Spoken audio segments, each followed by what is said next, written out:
जोरों विनती करूं, धरूं चरण पर शीश। गुरु जी राम देवानंद जी महाराज ने दियो नाम बख्शीश। कोटि कोटि सिजदा करूं, कोटि कोटि प्रणाम। चरण कमल में राखियो मैं बांधी जाम गुलाम। अवगुण किए तो बहुत किए, करत न मानी आर। भावे हंदा बख्श दियो, भावे गर्दन उतार। कुत्ता तेरे दरबार का, मोतिया मेरा नाम। गले प्रेम की जेवड़ी, झांके चोवा जाऊं। तो करो तो बावड़ू, दूर दूर करो तो जाऊं। जो राखो त्यों ही रहूं, जो देवो सो खाऊं। जय इब के सतगुरु मिले, सब दुख आँखों रो। चरणों ऊपर शीश धरूं, कहूं जो कहनी हो। कबीर गुरु जी मिलेंगे, पूछेंगे कुशलात। आद अंत की सब कहूं, अपने दिल की बातें। गुरु जी तुम ना भूलियो, चाहे लाख लोग मिल जाएं। हमसे तुमको बहुत है, तुमसे हमको नाही। कबीर तुमरे विसारे क्या बने, मैं किसकी शरण में जाऊं। शिव ब्रंच मुनि नारदा, इनके हृदय न समाऊं। अवगुण किए तो बहुत किए, करत न मानी हार। बावे बंदा बख्श दियो, बावे गर्दन उतारे। अवगुण मेरे बाप जी, धन्यवाद। जो मैं पूत कपूत हूँ, बहुर पिता को लाजे। मैं अपराधी जन्म का, नक्सक भरे विकार। तुम दाता दुख भंजना, मेरी करो संभार। कबीर लूट सको तो लूटियो, राम नाम की लूट। पीछे फिर पछताओगे, प्राण जहांगे छूट। नहीं भरोसा देही का, विनस जावे छन माही। श्वास उश्वास में नाम जपो हो, और यतन कछु नाही। श्वास उश्वास में नाम जपो, व्यर्था श्वास मत खो। न जाने इस श्वास को हो, आवण हो कि न हो। राम रटत कन्या भली, साकट भला न पूत। छेरी के गल में गलथना, जिसमें दूध ना मूत। राम रटत कोढ़ी भलो, चोचो पड़े जो चाम। वो सुंदर शरीर किस काम का, जिस मुख नाही नाम। राम रटत दारिद्र भलो, टूटी घर की छान, वो सुंदर महल किस काम के, जहाँ भक्ति नहीं भगवान। परम पिता परमात्मा कबीर जी, कबीर देव जी, कबीर परमेश्वर कुल के मालिक हैं, सारी सृष्टि के रचनहार हैं। वो परम अक्षर ब्रह्म अर्थात पूर्ण परमात्मा है, पूर्ण ब्रह्म है। अब जैसे हमने किसी भी शब्द नाम के साथ अन्य विशेषण लगाया है, उसका कोई महत्व होता है। जैसे ब्रह्म और फिर परब्रह्म, फिर पूर्ण ब्रह्म, जैसे ईश, ईश्वर, परमेश्वर। जैसे पवित्र गीता जी अध्याय नंबर 15 के श्लोक नंबर 16-17 में ऐसे ही कहा कि क्षर पुरुष और अक्षर पुरुष, ये दो प्रकार के भगवान प्रसिद्ध हैं, दो प्रकार के भगवान सर्वविदित हैं।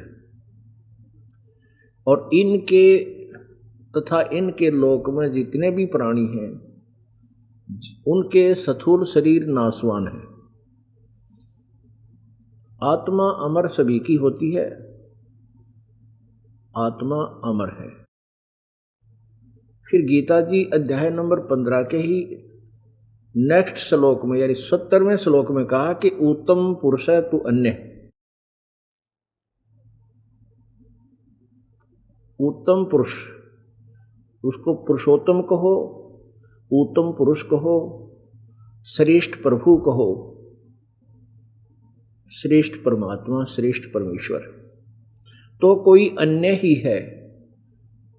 ऊपर वर्णित श्लोक नंबर 16 में वर्णित उन दो भगवानों से, दो प्रभुओं से, क्षर पुरुष और अक्षर पुरुष से कोई और ही अन्य ही पूर्ण उत्तम पुरुष है, उत्तम परमात्मा पुरुषोत्तम है, और उसी को परमात्मा कहते हैं। और वही तीनों लोकों में प्रवेश करके सबका धारण पोषण करता है, अर्थात वो सुप्रीम पावर है।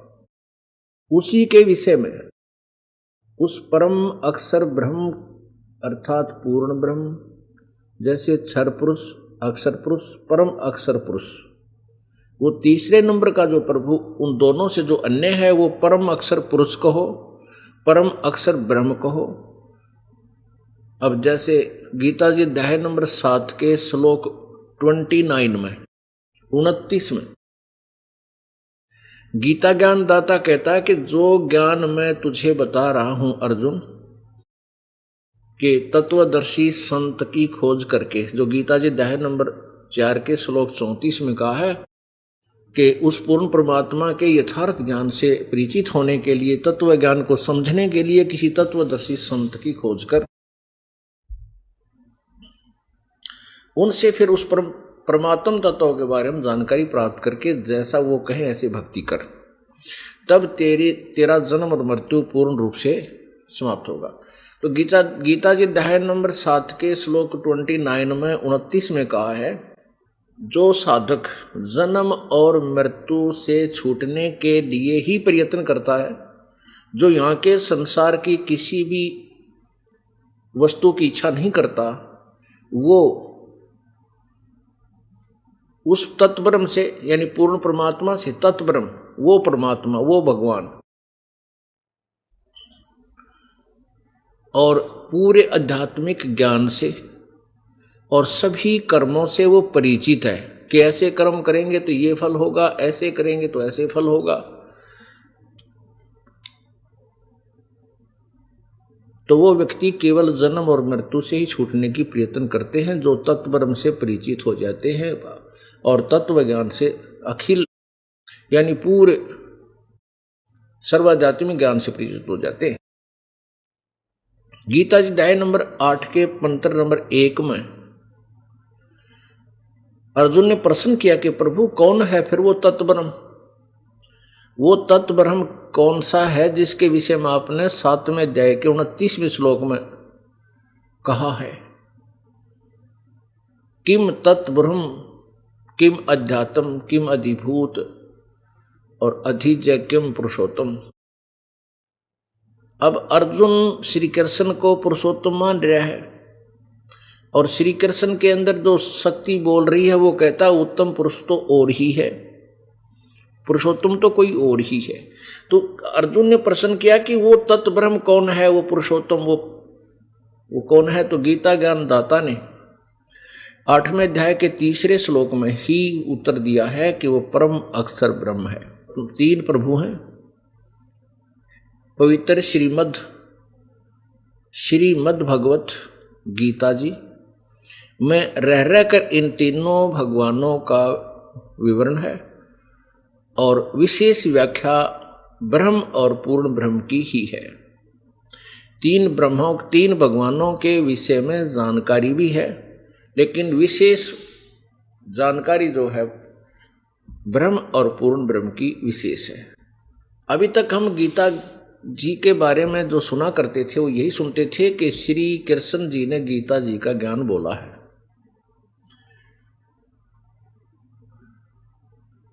परंतु अब सदग्रंथों से पता चला कि श्री कृष्ण जी ने तो गीता जी के ज्ञान का कै भी ज्ञान नहीं था। क्या बोला? उसके अंदर वो ब्रह्म बोल रहा था, वो ज्योति निरंजन बोल रहा था, प्रेतवत प्रवेश करके, जिसे काल भगवान भी कहते हैं, जो स्वयं गीता जी के अध्याय नंबर 11 के श्लोक नंबर 32 में 32 में स्वीकार करता है कि मैं काल हूं अर्जुन, और इन सब को खाने के लिए अब प्रवृत्त हुआ हूं, अब मैं प्रकट हुआ हूं, आया हूं। पुण्यात्माओं, श्री कृष्ण काल नहीं थे। श्री कृष्ण जी ने पहले कभी अपने विषय में नहीं कहा मैं काल हूं, और भविष्य में कभी भी नहीं कहा मैं काल हूं, क्योंकि श्री कृष्ण एक सतोगुण भगवान है, जिनके पास पशु पक्षी भी प्यार पाया करते थे, उनके पास आकर बैठ जाते थे। गौवें भी उनके चेहरे की तरफ देखती रहती थी। वो इतने अच्छे भगवान थे, सतोगुण युक्त थे वो, लेकिन वो काल नहीं थे। उनके अंदर वो काल बोल रहा था प्रेतवत प्रवेश करके, फिर उससे अलग निकल के अर्जुन को दिखाया कि देख मेरा ये रूप है, मैं हूँ, ये हूँ। वो काल जो 1000 भुजाओं युक्त था, सहस्रा बाहु। गीता जी अध्याय नंबर 11 के श्लोक 46 में अर्जुन आंखों देखा कह रहा कि हे सहस्रा बाहु, हे 1000 भुजा वाले भगवान, तू अपने उसी चतुर्भुज रूप में मुझे दर्शन दे। आप उसी अपने रूप में आइए। पुण्यात्माओं,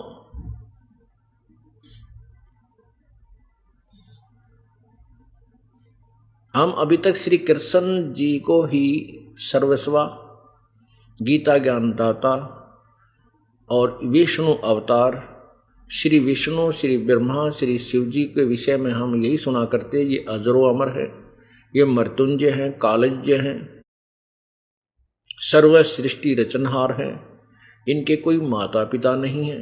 जबकि इन्हीं की जीवनी में, इन्हीं की पवित्र जीवनी में लिखा है कि ये नासवान हैं, इनकी जन्म मृत्यु होती है, ये सर्वेश्वर नहीं है, इनके माता पिता का नाम तक लिखा है।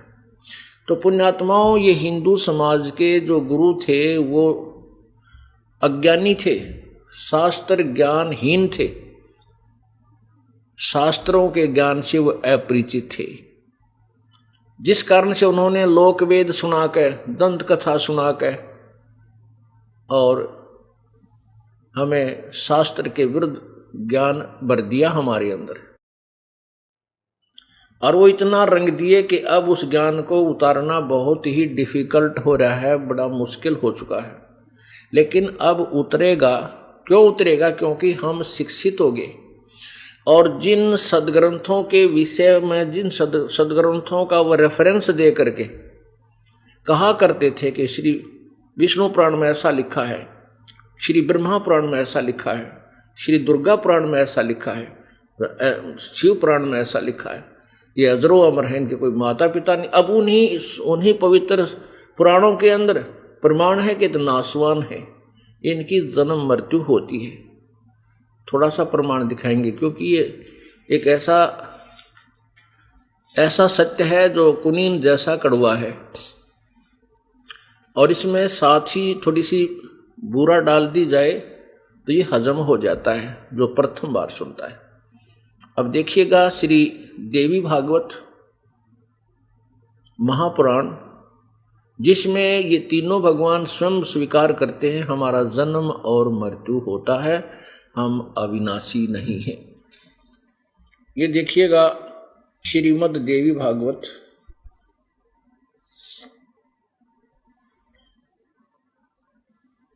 देखिएगा, ये श्रीमद् देवी भागवत,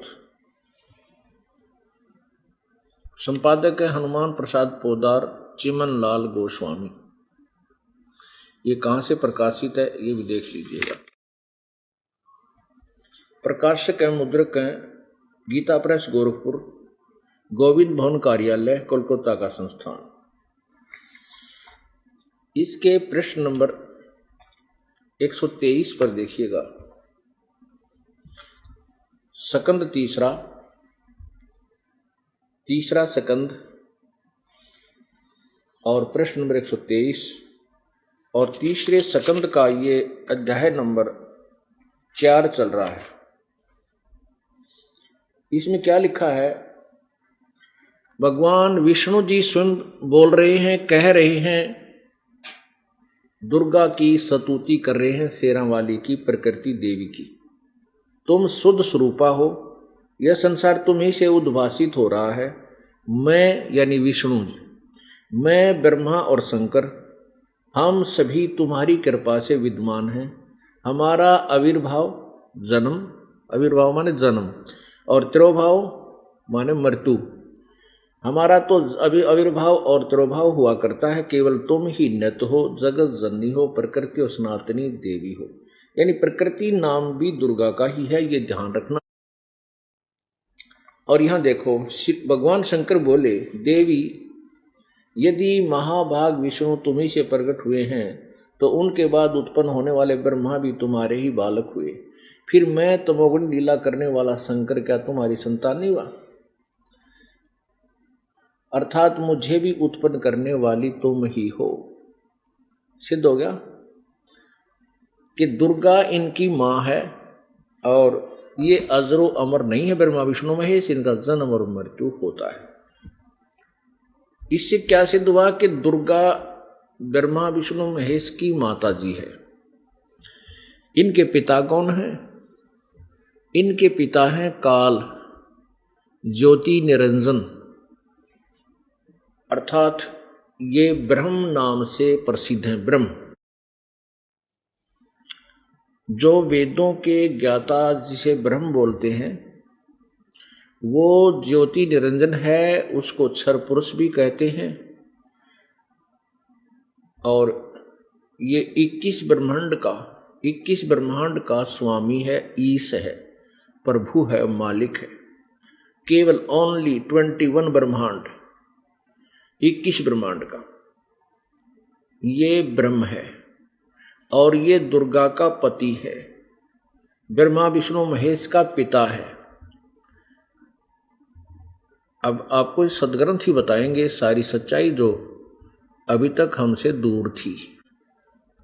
अब आपको दिखाते हैं कि दुर्गा का पति अर्थात ब्रह्मा विष्णु महेश का पिता कौन है। अब ये वही श्रीमद् देवी भागवत पुराण और इसका तीसरा स्कंद ही आपको क्लियर करेगा। तीसरा स्कंद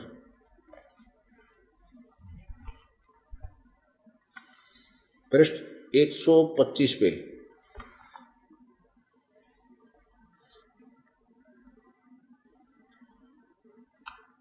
अब ब्रह्मा जी बोल रहे हैं, इस मूर्त और अमूर्त जगत को का आधार तुमसे पूर्व कोई भी दूसरा पुरुष नहीं था। दुर्गा के बारे में बोल रहे हैं, ब्रह्मा जी सा इसने ज्ञान है, कोई तीसरा भी नहीं था।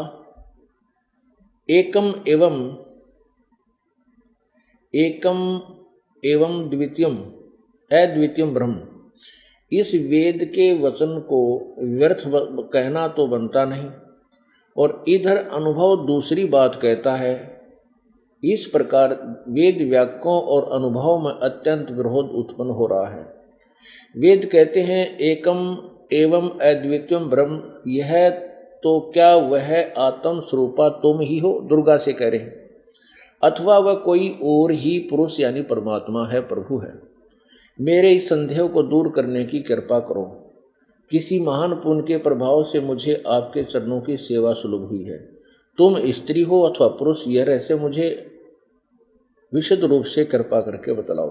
ये 4-5 यहाँ अध्याय समाप्त हो गया। अब छठे अध्याय में क्या बोला दुर्गा ने, ये भी काल के डर से भ्रमित करती है, फिर सच्चाई छुपती नहीं। ब्रह्मा जी कहते हैं, इस प्रकार मैंने जब भगवती जगदम्बिका से विनय पूर्वक पूछा, तब वे मधुर वाणी में मुझसे कहने लगी। देवी ने कहा, मैं और ब्रह्म एक ही हैं। दो हो गए ना, मैं और ब्रह्म एक, ये दो हैं, आगे क्लियर होगा। मुझ में और इन ब्रह्म में किंचित मात्र भी भेद नहीं है। जो वे हैं वही मैं हूं, और जो मैं हूं वही वे हैं। बुद्धि के भ्रम से भेद प्रतीत हो रहा है। हम लोगों के सूक्ष्म भेद को जो जानता है, अब सपोज करिए कि हम अलग तो हैं, लेकिन हमारे जो सूक्ष्म भेद को जो जानता है, अलग अलग सूक्ष्म भेद को जो जानता है, वही बुद्धिमान पुरुष है। इसके संसार सागर से मुक्त होने में कुछ भी संदेह नहीं, ब्रह्म एक ही है। अब देखो, अब यहाँ तो इसने 125 पे गोलमोल किया, यहाँ स्पष्ट हो गया है। अब ये क्या बताती है, 129 कोई तीसरा स्कंद है श्रीमद् देवी भागवत, और यहाँ 129 पृष्ठ पे 129 पे, यों सृष्टि का क्रम अब मैंने संक्षेप में तुम्हें बतला दिया है। दुर्गा कह रही है, महानुभाव देवता, तुम अब मेरा कार्य सिद्ध करने के लिए विमान पर बैठकर तुम लोग शीघ्र पधारो। कोई कठिन कार्य उपस्थित होने पर जब तुम मुझे समन करोगे, तब मैं सामने आ जाऊंगी। देवताओं, मेरा और सनातन परमात्मा का, अब दो हो गए ना, मेरा और सनातन परमात्मा का ध्यान तुम्हें सदा करते रहना चाहिए। हम दोनों का स्मरण करोगे, हो गए ना दो। वहाँ कहती है मेरा, उसमें कोई भेद नहीं है। ये दुर्गा इनको विचलित करती है जानबूझ के। हम दोनों का स्मरण करते रहोगे तो तुम्हारे कार्य सिद्ध होने में किंचित मात्र भी संदेह नहीं है। अब अपने जो पवित्र सदग्रंथ हमें पहले के ज्ञान के विपरीत बता रही हैं। जो पूर्व में ज्ञान हमारे अज्ञानी गुरुओं ने जो हमें बता रखा था, जो हिंदू धर्म के गुरु माने जाते थे। पुण्यात्मा, जैसे अक्सर ज्ञान कराने वाले गुरु होते हैं, टीचर होते हैं, टीचर वही अच्छा होता है, उसी को टीचर कहते हैं जो अपने सिलेबस से परिचित है और सिलेबस के अनुसार ही विद्यार्थियों को ज्ञान दे रहा है, शिक्षा दे रहा है। और यदि सिलेबस कुछ बता रहा है, पाठ्यक्रम में कुछ लिखा है और टीचर सुना रहा है दंत कथा, तो टीचर ठीक नहीं। सभी बच्चे अपना जीवन असफल कर जाएंगे और बाद में रोएंगे उस अज्ञानी टीचर को। यही स्थिति अभी तक के पवित्र हिंदू धर्म के गुरुओं की रही है। ब्रह्मा विष्णु महेश तक को भी ज्ञान नहीं था। पुण्यात्माओं, या खटके दिल में आकर बात एक, जो प्रथम बार ये सुनेंगे, जब तक यह लालटेन नहीं दिखाऊंगा, जब तक ये सदग्रंथ रूपी लालटेन आपको नहीं दिखाऊंगा, तब तक आपके अंदर उथल पुथल पैदा हो जाएगी कि ये अच्छा सिरफिरा संत है। ब्रह्मा विष्णु महेश को भी कहते हैं, इनको ज्ञान नहीं था सदग्रंथों का, यानी यथार्थ ज्ञान नहीं था। हाँ, नहीं था। दास नहीं कह रहा, उनकी हिस्ट्री में लिखा है, उनके जीवनी में लिखा है। अब आपको फिर वो दिखाता हूँ, थोड़ा सा देखिए। यही पवित्र श्रीमद् भगवत गीता, श्रीमद् देवी भागवत यानी दुर्गा पुराण और गीता प्रेस गोरखपुर से प्रकाशित। बताओ फिर कसर के रहेगी। गीता प्रेस गोरखपुर से प्रकाशित पुस्तक हिंदू धर्म के लिए ऑथेंटिक है, श्रोधार्य है और सत्यमान्य है। और उसमें लिख रखा है ये। अब बुद्धिमान समाज है, अशिक्षित नहीं है, शिक्षित है। पहले वो केवल एक संस्कृत भाषा जानने वाले आध्यात्मिक ज्ञान से अपरिचित थे और हमारे पूर्वज कति अक्षर ज्ञान रहित थे। और उन संस्कृत के ज्ञाताओं को हम, उन आचार्यों को वेद ज्ञान और पुराणों के ज्ञान से युक्त मानते रहे, क्योंकि हम ये समझते थे ये संस्कृत भाषा जानते, इन्होंने सदग्रंथों को पढ़ा, ये सही बता रहे। वो बिल्कुल 100% वेदों और गीता जी के विरुद्ध हमें ज्ञान सुना कर चले गए। उनका क्या दोष था? जिनको वो भगवान मानते थे उनको ज्ञान नहीं, ब्रह्मा विष्णु महेश को पता नहीं। अब देखना श्री विष्णु जी के विषय में वो कितना ज्ञान रखते थे, देखिएगा। अब ये देखो श्रीमद् देवी भागवत, वही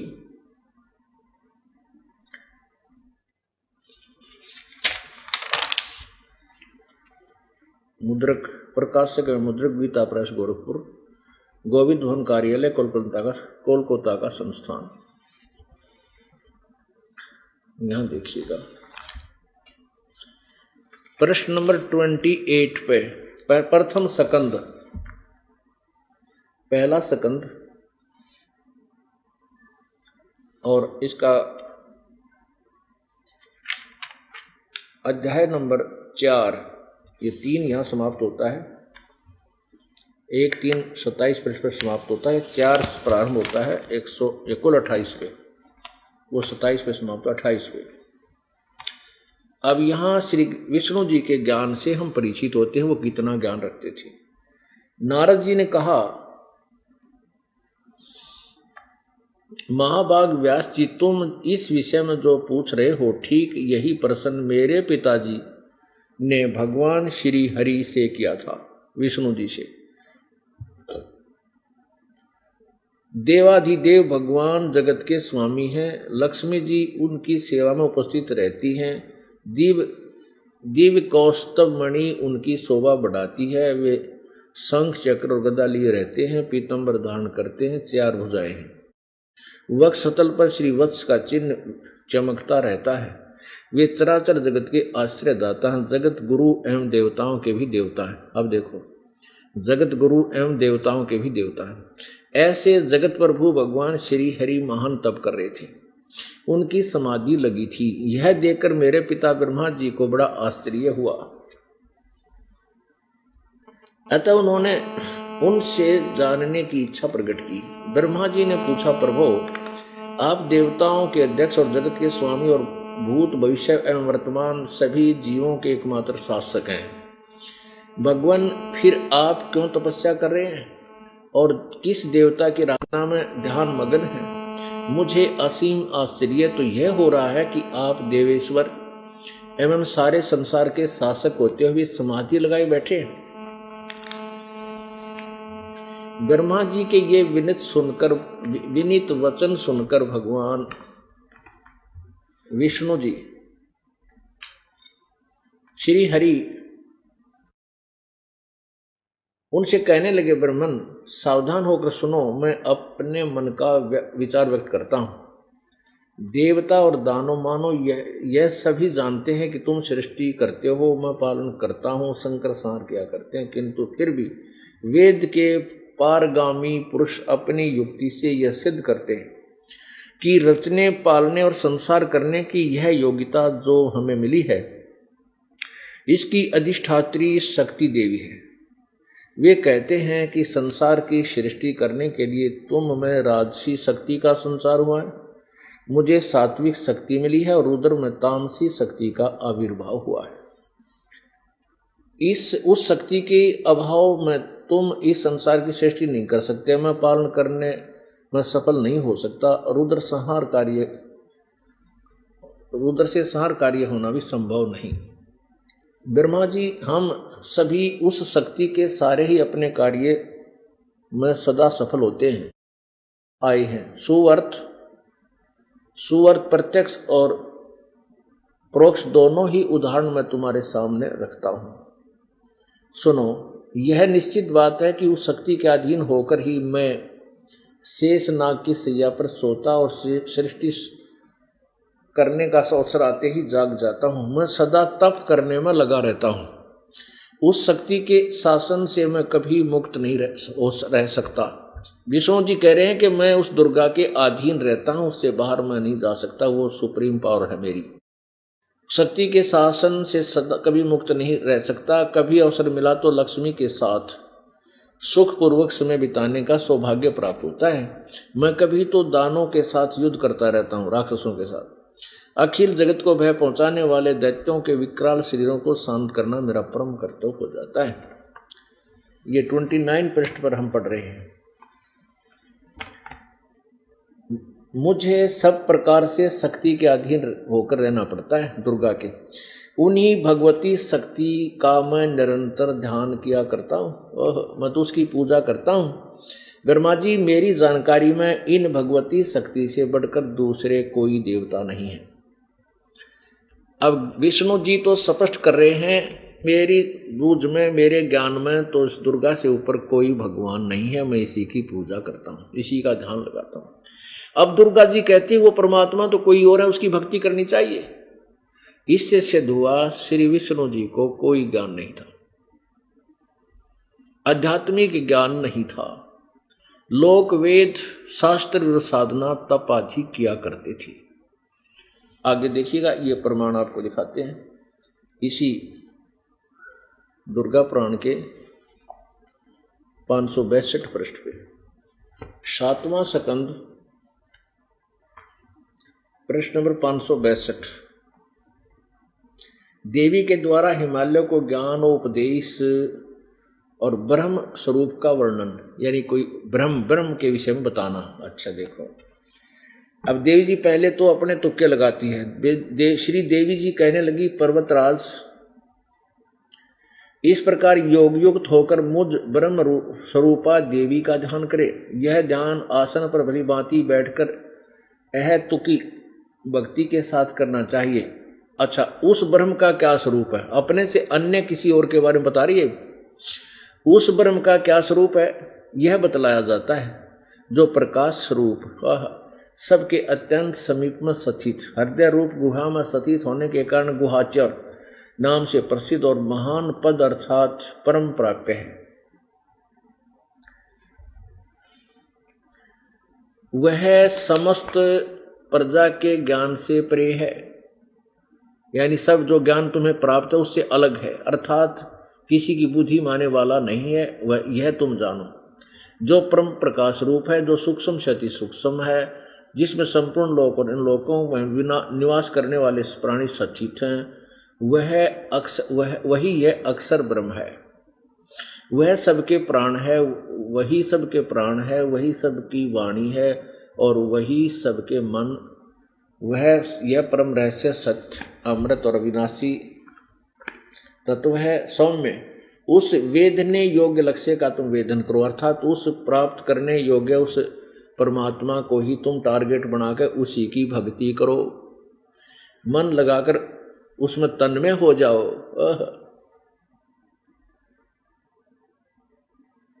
अब देखो, सौम्य उपनिषद में कथित महान अस्त्र रूप धनुष लेकर उस पर उपासना द्वारा तीक्ष्ण किया हुआ बाण संधान करो और फिर भावनागुत चित्त के द्वारा उस बाण को खींचकर उस अक्षर रूप ब्रह्म को ही लक्ष्य बनाकर वेदन करो। परवण, ओम मंत्र तो उसका, ओम नाम तो उसका धनुष है, उसको वेदने का, यानी ब्रह्म को पाने का ओम मंत्र है। जीवात्मा बाण है, ये ओम मंत्र है उस ब्रह्म का, ये समझो धनुष है, और जीवात्मा बाण है और ब्रह्म को उसका लक्ष्य कहा जाता है। ब्रह्म को पाना है। अपने विषय में नहीं बता रही दुर्गा, किसी और के बारे में।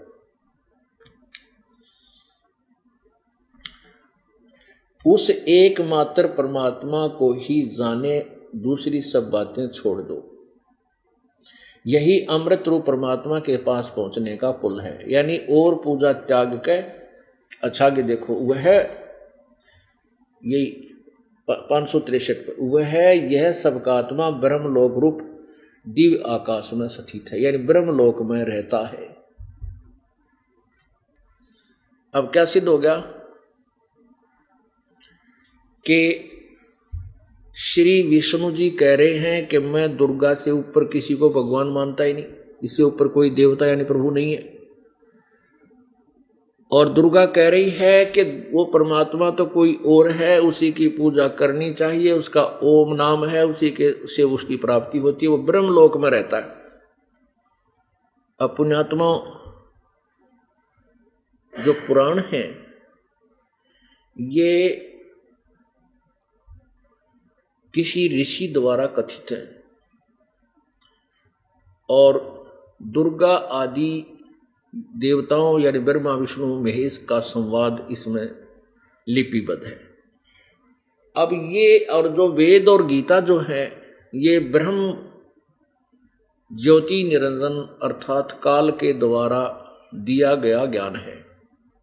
तो जो वेद और गीता में लिखा है वो ज्ञान यथार्थ है। उस ज्ञान में क्या कहा है कि ब्रह्मलोक में जो ये ब्रह्म रहता है, ज्योति निरंजन रहता है, ब्रह्मा विष्णु महेश का पिता रहता है, ये ब्रह्मलोक तक भी नाशवान है। वहां पहुंचे हुए यानी ब्रह्म की साधना करने वाले जो ब्रह्मलोक में रहता है प्रभु उसके पास चले जाते हैं। और गीता जी में लिखा है कि ब्रह्मलोक पर्यंत ये सभी पुनर्वर्ती में, पुनर्वर्ती माने जन्म और मृत्यु के अंदर है, इनका पूर्ण मोक्ष नहीं है। अब देखो श्रीमद् भगवत गीता जी आपको दिखाते हैं।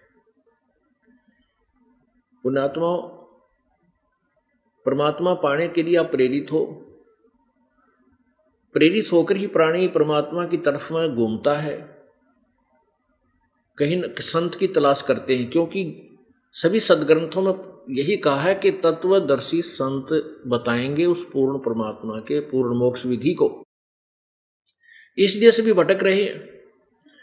अब प्रेरणा परमात्मा के लिए प्रेरित आपको करने की विशेष आवश्यकता नहीं, क्योंकि आप प्रेरित हैं, आपको तड़प है, आपको चाह परमात्मा की। अब सबसे पहले आपको योगी बनाना है। गीता जी अध्याय नंबर 2 के श्लोक नंबर 53 में कहा कि अर्जुन जब तेरा मन भिन्न भिन्न प्रकार के भिन्न भ्रमित करने वाले विचारों से हटकर एक पूर्ण परमात्मा के अंदर यानी तत्व ज्ञान के अंदर लग जाएगा, तब तो तू योगी होगा, तब तो तू भक्ति के योग होगा, स्टार्ट होगी तेरी भक्ति की। इसलिए सबसे पहले आपको ये दास योगी बनाना चाहता है कि आप इतने दृढ़ हो जाओ कि जो साधना तुम कर रहे हो वो सत्य है, सत्य है, सत्य है। आप किसी के द्वारा डगमग नहीं हो सकते, क्योंकि काल के दूत उन्होंने तो ठेका ले रखा काल भगवान से कि हम सबको तेरे ही जाल में फंसा कर रखेंगे, इनको बाहर नहीं जाने देंगे। वो यही कॉन्ट्रैक्ट लेकर आते हैं और अब सामने देखकर भी नहीं मानते। तो ये प्रत्यक्ष प्रमाण है। वो चाहते क्या है? वो संसार को डुबोना चाहते हैं। वो शत्रु है प्राणियों के, जो काल के जाल में फंसाना चाहते हैं और प्रत्यक्ष देखकर भी नहीं मानते, भ्रमित करते हैं। और मुद्दास के बारे में ना जाने के बकवाद घड़ के समाज को दूर करना चाहते हैं, कहीं उनको सच्चाई का पता ना लग जाए और तुम्हारे अनुयायी तुमसे भाग जाएं और संत रामपाल के पास जाकर उनका कल्याण ना हो जाए, ये भय उनको सताता रहता है। लेकिन अब ज़्यादा दिन की इनकी दाल नहीं गलेगी। अब समाज शिक्षित है, सभी को परमात्मा की चाह है और परमात्मा सामने मिल रहा है, फिर कौन पीछे रहेगा? मंदबुद्धि, बुद्धिमान नहीं रहेगा। परमात्मा कहते हैं चातुर प्राणी चोर हैं और मूढ़ मुग्ध है ठोठ, और संतों के निकाम के उनको डोगड़ जोट। अब ये संत तो चतुर प्राणी है, इन्होंने उल्टा सुल्टा ज्ञान घुमा फिरा के कह के भोली आत्माओं को अपने पीछे लगा लिया। और अब जो प्रमाण आपके सामने दिखाए जा रहे हैं, सदग्रंथों में दिखाए जा, इनको देखकर भी जो प्राणी, जो अनुयायी वहां से नहीं खिसकेगा। तो वो बताते हैं वो मूढ़ मुग्ध है ठोठ, वो तो ठोठ हैं, कति मूर्ख हैं, तो वो हमारे काम के नहीं, उनको तो वहीं पड़ा रहने दे, उन संतों द्वारा जिसे वह वहीं मरो जाओ काल के जाल में, बुद्धिमान नहीं रुकेंगे। ये ऐसा निर्मल ज्ञान है। तो आज आपको पहले दिखाते हैं गीत श्रीमद् भगवत गीता जी, देखिएगा। ये अद्वितीय, ये बहुत ही अनमोल शास्त्र है, लेकिन ये क्या हमें संदेश दे रहा है, इससे अभी तक हमारे पवित्र हिंदू धर्म के गुरुदेव परिचित नहीं थे। अनुवाद का भी अड़ंगा करने की चेष्टा की इन्होंने, जहां इनको कुछ भी नहीं सूझा। अब देखिएगा, प्रकाशक में मुद्रक गीता प्रेस गोरखपुर, गोविंद भवन कार्यालय कोलकाता का संस्थान। अनुवादक हैं श्री जयदयाल गोविंद का। अब देखना, अब दूसरे अध्याय का 53, ये देखिएगा, अध्याय नंबर 2 और ये 53 श्लोक। भांति भांति के वचनों को सुनने से विचलित हुई तेरी बुद्धि जब परमात्मा में अचल स्थिर ठहरेगी, तब तू योग को प्राप्त होगा, अर्थात तेरा परमात्मा से नित्य संयोग हो जाएगा। अब क्या बताया है कि जब तेरी भिन्न भिन्न प्रकार के जो ज्ञान तू सुना है, जहाँ गया उसे वैसा ही सुन लिया, जिससे और उनसे तू विचलित रहता है। जब तू परमात्मा के अंदर स्थित हो जाएगा, कौन परमात्मा? गीता जी अध्याय नंबर 15 के श्लोक नंबर 17 में कहा कि उत्तम पुरुष तु अन्य परमात्मा इति उदाहरते, यह लोक तरम अविश्य विभर्ति अवैश्वर है। जो पूर्ण परमात्मा, जो परम अक्षर ब्रह्म है, जो उत्तम पुरुष तो कोई पुरुषोत्तम कोई और ही है, उसे परमात्मा कहते हैं। जब वो तत्वदर्शी संत के ज्ञान सुनकर के तू भिन्न भिन्न प्रकार के वचनों से विचलित जो तेरी बुद्धि एक जगह टिक जाएगी, तब तू योग यानी भक्ति को प्राप्त होगा। जब तुझे भक्ति मिलेगी, तू भक्त होगा, तू योगी होगा। अब गीता जी अध्याय नंबर 8 के श्लोक नंबर 16 को समझने के लिए थोड़ी सी भूमिका बनानी है, जिसमें लिखा है कि ब्रह्मलोक पर्यंत सभी नाशवान हैं। गीता ज्ञान दाता ब्रह्म है। जैसे कि श्री देवी पुराण में 7वें स्कंद में आपने पढ़ा सुना कि दुर्गा कहती है कि उस परमात्मा की भक्ति करो, उसका ओम नाम है, ओम ही उसका शस्त्र है, उस ब्रह्म को प्राप्त करो, वही पूजा के योग है, और वो ब्रह्मलोक में दिव्य आकाश में रहता है, ब्रह्मलोक में। अब गीता जी उस ब्रह्मलोक में रहने वाले प्रभु की सतिथि बताती है। वो स्वयं गीता ज्ञान दे रहा है, वो ब्रह्म, वो अपने विषय में बता रहा है कि अर्जुन तेरे और मेरे बहुत जन्म हो चुके हैं, तू नहीं जानता, मैं जानता हूं। मेरे जन्म और कर्म अलौकिक है। गीता जी अध्याय नंबर 4 के श्लोक नंबर 5 और 9 में स्पष्ट है। गीता जी अध्याय नंबर 2 के श्लोक नंबर 12 में कहा कि अर्जुन ये मत जान कि ये योद्धाजन, ये सैनिक पहले नहीं थे, या तू और मैं नहीं थे, या हम आगे ना होंगे। ये मत सोच के हम अभी वर्तमान में ही हैं। इसे सिद्ध है कि जो गीता ज्ञान दे रहा है श्री कृष्ण जी में प्रवेश करके, वो कह रहा है कि तू, तेरा और मेरा आगे भी जन्म होगा, पहले भी था और अब वर्तमान में भी है। लेकिन ये कह रहा है कि मेरे जन्म और कर्म अलौकिक हैं, अविनाशी कोई और है। गीता जी अध्याय नंबर 2 के श्लोक 17 में स्पष्ट किया है कि नाश रहित तो उसको जान जिससे सारी सृष्टि की रचना हुई है। और गीता जी अध्याय नंबर 15 के श्लोक 17 में कहा है कि वो परमात्मा ही वास्तव में अविनाशी है, जो उन अन्य से, उन सर्वपुरुष और अक्षर पुरुष से जो अलग है, अन्य है। अब देखना थोड़ा सा गीता जी अध्याय नंबर 2 का पहले 12 देखेंगे। अध्याय नंबर 2 और श्लोक नंबर 12। न तो ऐसा है कि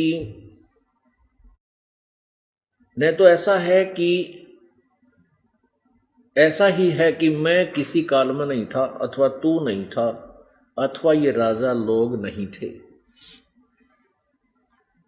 और न ऐसा ही है कि इससे आगे हम सब नहीं रहेंगे।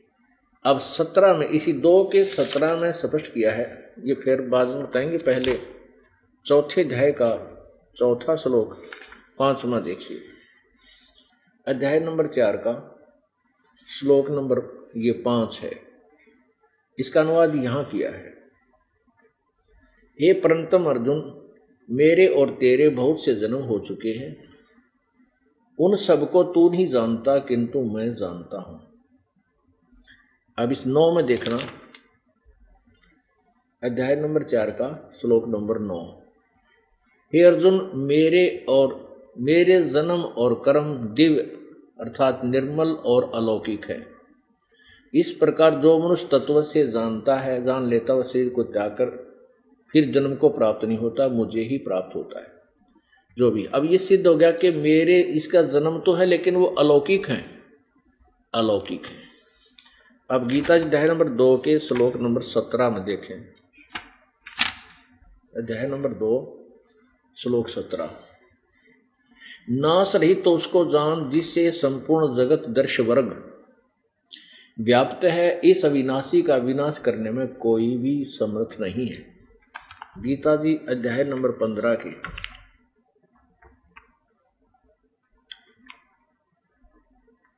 श्लोक नंबर 17 में 17 और 18 को समझिए।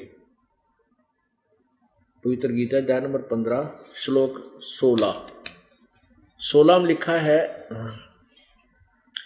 द्वौ इमौ पुरुषौ लोके क्षर च अक्षर एवं च क्षर सर्वाणि भूतानि कटुस्थ अक्षर उच्यते। द्वौ माने 2, इमौ माने संसार में,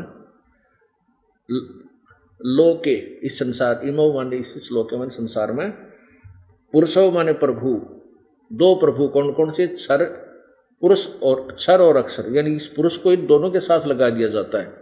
क्षर पुरुष और अक्षर पुरुष 2 प्रकार के भगवान हैं। और इसी प्रकार इनके शरीर और इनके अंदर अंतर्गत प्राणियों के शरीर तो नाशवान है, लेकिन आत्मा अविनाशी है। यहां देखना, इनके द्वारा अनुवाद देखिएगा। पहले इस संसार में नाशवान और अविनाशी भी 2 प्रकार के पुरुष हैं। पुरुष नहीं, यहां प्रभु लिखना था। ये 2 प्रकार के प्रभु हैं। प्रभु पुरुष माने परमात्मा है, और संपूर्ण प्राणियों के शरीर तो नाशवान है और जीवात्मा विनाशी। 17 में क्लियर किया है कि उत्तम पुरुष तु अन्य परमात्मा इति उदाहरत है, ये लोक तर्यम आविश्य विभर्ति अव्यय ईश्वर है। ये अविनाशी प्रभु है, अविनाशी। उत्तम पुरुष यानी पुरुषोत्तम सर्वश्रेष्ठ प्रभु तो और ही है, जो तीनों लोकों में प्रवेश करके सबका धारण पोषण करता है। और अविनाशी परमेश्वर परमात्मा इस प्रकार कहा गया है। गीता ज्ञान दाता स्वयं किसी अविनाशी परमात्मा के विषय में कह रहा है। इससे भी सिद्ध हो गया कि ब्रह्म जो गीता बोल रहा है उसका भी जन्म और मृत्यु होता है। अलौकिक कैसे होता है, ये अलौकिक कैसे उसके जन्म, ये क्लियर करेंगे अभी। अब गीता जी अध्याय नंबर 10 के श्लोक नंबर 2 में कहा है कि मेरी उत्पत्ति को ये ऋषि और देवता नहीं जानते, क्योंकि ये मेरे से उत्पन्न हुए।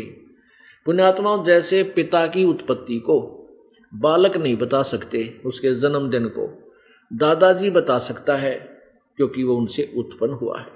ऐसे ही ब्रह्म कह रहा है कि मेरे से उत्पन्न हुए ये देवता ब्रह्मा विष्णु महेश और ये ऋषि जो आगे इन देवताओं से उत्पन्न हुए हैं, तो ये मेरी उत्पत्ति को, मेरे जन्म को नहीं जानते।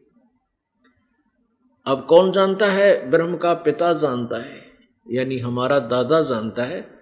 उस ब्रह्मा विष्णु शंकर के दादा ने आके बताया है कि तुम्हारे पिता का जन्म है, वो कैसे जन्म हुआ था और ये कैसे मरता है, कैसे जन्मता है। ये क्लियर करेगा। अब यहाँ गीता जी अध्याय नंबर 15 के श्लोक नंबर 17 में जो कहा है उत्तम पुरुष यानी पुरुषोत्तम तो कोई और ही है, गीता ज्ञान दाता कह रहा है। और 15वें अध्याय के 18वें श्लोक में वो कहता है कि गीता ज्ञान दाता कि कहता है कि मुझे तो लोक वेद के आधार से पुरुषोत्तम प्रसिद्ध कर रहे हैं, मैं तो लोक वेद के आधार से प्रसिद्ध हूं, पुरुषोत्तम प्रसिद्ध हूं, लेकिन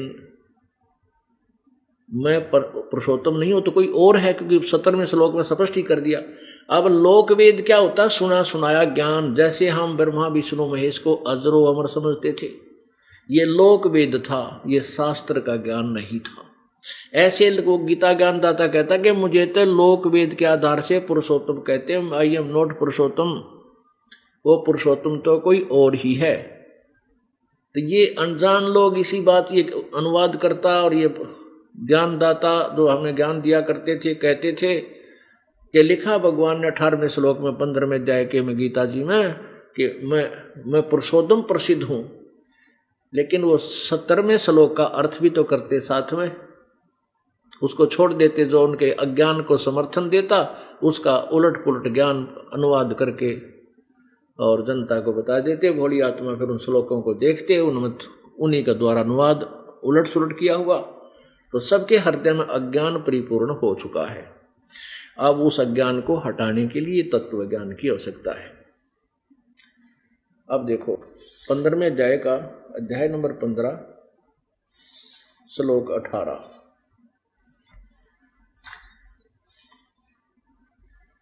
क्योंकि मैं नाशवान जड़वृक्ष क्षेत्र से अतीत हूँ और अविनाशी जीव आत्मा से भी उत्तम, इसलिए लोके वेदे, लोक वेद में, इसी ने लिखा लोक और वेद में भी पुरुषोत्तम नाम से प्रसिद्ध हूँ। अब यहाँ देखो, अतः अस्मि लोके वेदे, लोके वेदे माने लोक वेद के आधार से मैं पुरुषोत्तम प्रथित हूँ यानी प्रसिद्ध हूँ, कहा जाता हूँ, लेकिन मैं पुरुषोत्तम नहीं हूँ। क्यों? मुझे पुरुषोत्तम लोक वेद के आधार से क्यों प्रसिद्ध हूँ? क्योंकि मेरे अंतर्गत जितने भी 21 ब्रह्मांड में जितने भी जड़ वर्ग यानी शरीरधारी प्राणी हैं या जितनी आत्मा मेरे अंतर्गत हैं, उनसे मैं तगड़ा हूँ, इसलिए मुझे लोक वेद के आधार से पुरुषोत्तम मानते हैं। मैं पुरुषोत्तम नहीं हूँ, वो तो कोई और है। पुण्यात्मा, जब तक हमारे हृदय में ये नहीं जचेगा कि जो ज्ञान हमें ग्रहण है वो गलत है, कति अनुचित है और शास्त्र विरुद्ध, तब तक हम इस सच्चाई को ग्रहण नहीं कर सकते। इसलिए इस दास ने रह कर ये सदग्रंथ आपके समक्ष पेश करने पड़ते। और यदि मैं यही शब्द कह के छोड़ दूं कि ब्रह्मा विष्णु महेश का जन्म होता है, इनके माता पिता हैं, ये नाशवान हैं, तो भोली आत्मा मेरे सिर हो जा और झगड़ा भी करने को तैयार हो जाएं। जैसे सच्चाई को देखकर भी लोग नहीं माने, जो अनाड़ी लोग हैं, जो जिनकी दुकानें बंद हो रही हैं, वो फिर भी जनता को भ्रमित करने में लगे रहे, जिस कारण से क्रोथा कांड उन्होंने कराया, झूठ बोल कर जनता को भ्रमित कर दिया। अब हम सच्चाई से जनता को जो है ना परिचित कराएंगे, उनको धिक्कारेंगे बाद में, कैसे निर्मल ज्ञान को, अरे ऐसे संत को तुमने कैसे झुठला दिया। तब ये नकली संत और ये मंत्र आचार्य ये छुपते फिरेंगे, कितने ढूंढे नहीं पाओगे, और फिर ये पूरे विश्व में परमात्मा का यथार्थ ज्ञान फैल जाएगा। तो पूरे विश्व में शांति होगी, परमात्मा पर आधारित हो जाएंगे, हमारे रोग कष्ट ये छल कपट ये सब नष्ट हो जाएंगे, परमात्मा हमारे साथ होगा। क्योंकि कितना भी दुखी प्राणी है, कितना ही कोई पैसे वाला है, चाहे राजा है, जब उसके ऊपर कर्म की आपत्तियां आती हैं वो प्रभु की तलाश करता है। क्यों ना हम पहले ही उस परमेश्वर के चरणों में लगे रहें, जिससे हमारी आने वाली प्रारब्ध की आपत्तियां कम हो जाएं। इसलिए हम परमात्मा की तलाश करते हैं कि हम सुखी हों, कोई कष्ट आना हो वो ना आवे, और हमें पैसा अधिक प्राप्त हो ताकि हमारा गुजारा ठीक हो, हमारा निर्वाह ठीक हो जाए। तो परमात्मा की इसलिए तलाश किया करते थे। तो इसी खोज में इधर उधर गए, नकली संत मिल गए, उन्होंने साधनाएं हमें बताई, गलत ज्ञान बता दिया, उस ज्ञान को ग्रहण किया, उनके द्वारा बताई गई भक्ति विधि पर हम लग गए, तन मन धन से लगे, परंतु कोई लाभ नहीं हुआ। आपत्ति जब आनी हुई आए गई, घर भी नष्ट हो गया, परिवार भी नष्ट हो गया, जो व्यवसाय था वो भी बर्बाद हो गया, और वो भक्ति करते करते हो गया। तो फिर उससे भगवान से आस्था हटती चली गई। फिर व्यक्तियों ने क्या सोचा, जनता ने, जो कि पैसे सेठ बनने के लिए कौन सा तरीका अपनाया कि मिलावट कर लो, रिश्वत ले लो, और इधर उधर का 2 नंबर का काम करके वो सेठ बनना चाहें। कभी नहीं बन सकते, कभी नहीं बन सकते, कभी नहीं बन सकते, क्योंकि जो मस्तिष्क में लिखा उससे कम बत्ती वो ग्रहण कर नहीं सकते, रख नहीं सकते। मान लीजिए आपने कोई 2 नंबर के काम करके, कोई पाप कर्म करके और पैसा इकट्ठा कर लिया, वो पैसा तो रहेगा नहीं, वो तो जाएगा, वो तो खत्म होगा। कोई बालक बीमार हो जाएगा, या स्वयं कोई ऐसी बुराई लग जाएगी, या कोई और कारण बन जाएगा, या चोरी हो जाएगी, आग लग जाएगी, वो धन नहीं रहेगा, क्योंकि वो तेरे भाग्य में नहीं है, तूने धक्के से इकट्ठा कर लिया। और वो पाप शेष बच जाएंगे जो उस 2 नंबर से धन कमाने के लिए किए थे। वो पाप तो तेरे रह जाएंगे, धन नहीं रहेगा, और उनको भोगने के लिए फिर अन्य प्राणियों की योनियों में तुझे कष्ट उठाना होगा। एक व्यक्ति बता रहा था कि मेरा इकलौता पुत्र गुर्दे खराब हो गए, 2-2.5 लाख 3 लाख रुपए, उसके 3.5 लाख के करीब उसके पूरे ट्रीटमेंट पर खर्चा आया। पहले तो ऐसे डॉक्टरों के चक्कर में लगे रहे, वहाँ पैसे बर्बाद किए, जो फिर दूसरे शाने सपटियाँ के यानी आध्यात्मिक क्रियाओं के लिए भागते रहे। जब लाखों रुपये बर्बाद हो लिए, लड़का अंतिम सांस गिनने लगा, तब all India medical institute Delhi में ले गए। वहाँ उन्होंने बताया कि इसके दोनों किडनी डेड हो गए, खत्म है। ऐसे इधर उधर से कोई रिश्तेदार से कह सुन के गुर्दा दिलाया पैसे में, जैसे भी वो गुर्दा तो सही सेट हो गया और लड़का स्वस्थ हो गया। 3.5 लाख रुपये बर्बाद हो गए। आज से 20-30 साल पहले की बात है, जो 3.5 लाख रुपये तो आपके आज के 35 लाख 40 लाख के बराबर है। और 6 महीने के बाद हम निश्चिंत हो गए, लड़का स्वस्थ हो गया, खाना खूब खावा, घूमे फिरे, और बस एक्सीडेंट में मृत्यु को प्राप्त हो गया। वो युवा लड़का, अकेला पुत्र था। फिर उसने बताया कि जो आपने ज्ञान सुनाया है, ओए होए, ये बिल्कुल सत्य है, और अब मेरी आंखें खुल गई कि मैंने बहुत जुल्म किया था, मुझे ये सजा कम मिली है। मतलब ऐसे उसने अपने 2 नंबर के धंधे के विषय में बताया कि मैं गरीब आदमियों को ऐसे चक्रित करता था, नकली CD कैसेट बनाता था, उनको मेरे को 4 रुपए की पड़ती थी, मैं 32 रुपए में देता था। अरे तरह गजब। अब मेरा सर्वनाश हो गया। जिस बेटे को धनी बनाना चाहता था वो बेटा ही ना रहा। अब आपके ज्ञान से पता चला कि वो पाप ज्यों के त्यों रखे हैं। वो जिनकी आत्मा रोई, जो जाते ही टूट गई, वह CD बेचारा गरीब आदमी महंगी CD वो कैसेट लेकेगा, वह कैसेट जाते ही, टेप की कैसेट, CD नहीं, टेप की कैसेट, और वो जाते ही टूट गई, उड़ जाए उनके, उसमें मेरे पास लाओ, मैं फेंक दूँ, भाग जाए यहाँ से, मैंने ठेका ले रखा है, मैंने तो ओरिजिनल दी थी। तो उनकी आत्मा रोई होगी, किस प्रकार उन्होंने मेरे को बद्दुआ दी होगी, वह मेरे आगे आगी। तो पुण्यात्माओं, कुछ दिनों के बाद आप इस तत्व ज्ञान से परिचित हो जाओगे, और 2 नंबर के धंधे रिश्वत के काम को आप विष तुल्य समझोगे। जो रिश्वत लेकर के या किसी की आत्मा दुखा करके, पैसा लेकर के जो अपने घर का निर्वाह करता है, उसको अपने परिवार को विष देने की आवश्यकता नहीं पड़ेगी। आने वाले समय में उसका नाश हो जाएगा और शांति कति नहीं। तो पुण्यात्माओं, परमात्मा के ज्ञान से, तत्व ज्ञान से हम इतने परिचित हो जाएंगे कि हम पाप नहीं कर सकते। पाप हो ही नहीं सकता जब ये ज्ञान समझ में आ जाएगा। अब बताते हैं रावण के पास सर्व सोने की लंका थी, सारी सोने की बना रखी थी।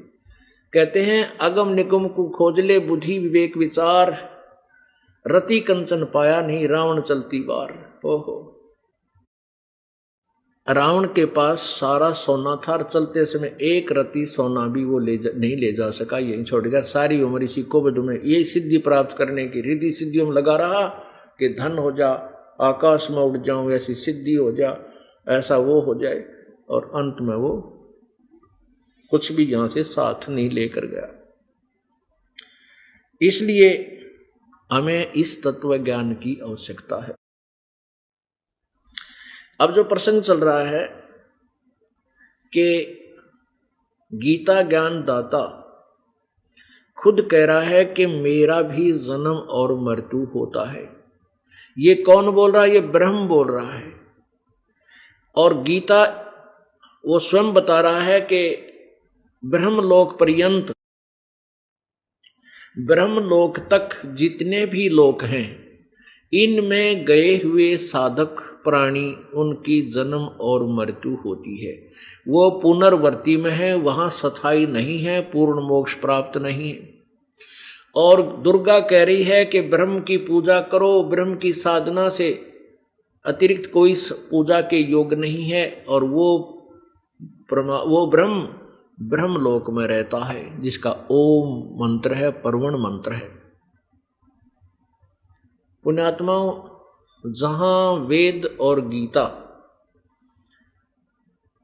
और ये ऋषि महर्षियों का दिया हुआ ज्ञान पुराण अपने ज्ञान को क्लोज करते हैं, फाइनल कर देते हैं, नेति कह देते हैं, वहां से कबीर परमेश्वर का ज्ञान प्रारंभ होता है।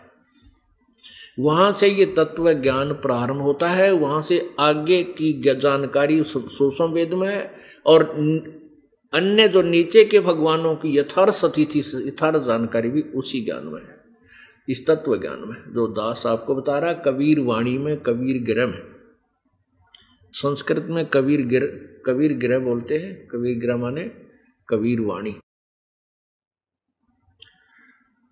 अब आपको दिखाते हैं 8वें अध्याय का और 16वां श्लोक। ये देखिएगा, श्रीमद् भगवत गीता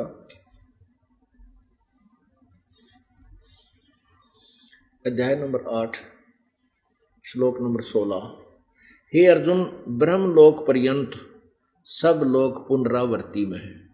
अब ये गीत दुर्गा कह रही है कि वो ब्रह्मलोक में रहता है, जिसकी पूजा तुम करो। श्री विष्णु जी कह रहे हैं कि मैं तो दुर्गा से ऊपर कोई भगवान जानता ही नहीं, ना मानता हूं, मेरी जानकारी में यही फाइनल प्रभु है।